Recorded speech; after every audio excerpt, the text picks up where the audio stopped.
Welcome back to the channel. This is my walkthrough of the expedition called The Depths. As you can see, I had the pleasure of running this through with Bretty and Studi.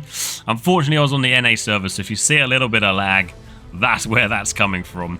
But throughout the video, you'll see that I have sped up the bits that are a little bit, not boring, but bits that you don't need to see. Stuff that's not really that exciting.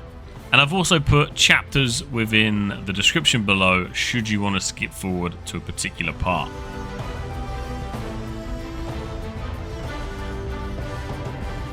So our first stop is the supply stockpile. Please make sure that you keep an eye out for these because they're going to be dotted throughout the dungeon. As with some of the other dungeons you may have been in by now, you can see Studi is using the Azoth Staff to essentially unlock the door. I wanted to show you this because the animations are just fantastic. As you can see, I'm being a little bit of a loot goblin here while the boys push across to fight the mobs. But please don't forget to pick up these chests. Some of them contain some great materials and great items.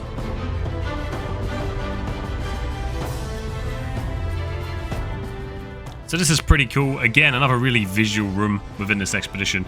You essentially need to defend against the waves of enemies.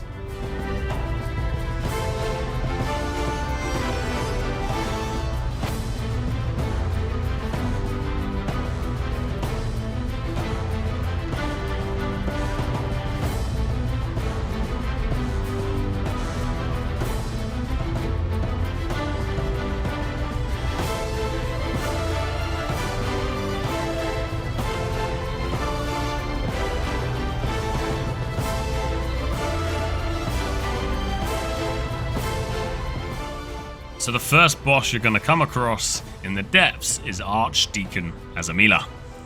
She's actually really cool to fight and has some pretty cool abilities. There are teleporters that will spawn on the east and the west sides. One or two of your party members will need to go into each of these teleporters and kill the mobs that spawn there, while one of you stays with Archdeacon Azamila and destroys the mines that she spawns. If you don't destroy these mines, as you can see, they may hurt a lot. So a relatively simple boss fight when it comes to mechanics, but it's actually quite challenging, especially with only 3 of us, and actually really good fun.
As you progress deeper into the dungeon, you'll find yourself coming across more corrupted.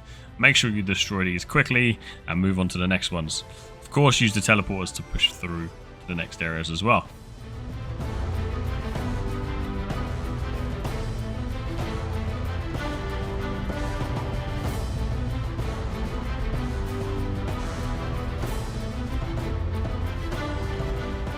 Finally, you get to face Commander Thorpe.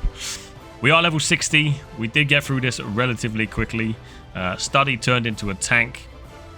Make sure you've got your tank with Carnelian gems at this point. It's really, really effective. Thorpe doesn't have too many moves. He has the odd blast here and there, and he has a bit of a laser beam that comes out of his sword. Just make sure you dodge out the way of that. Protect your tank, and you'll be able to get through this, no problem at all. I'll let the rest of this run through, boys, so you can see exactly what happens here should you need it. Enjoy this dungeon. It was great fun, and I'll hopefully see you in the next video, boys.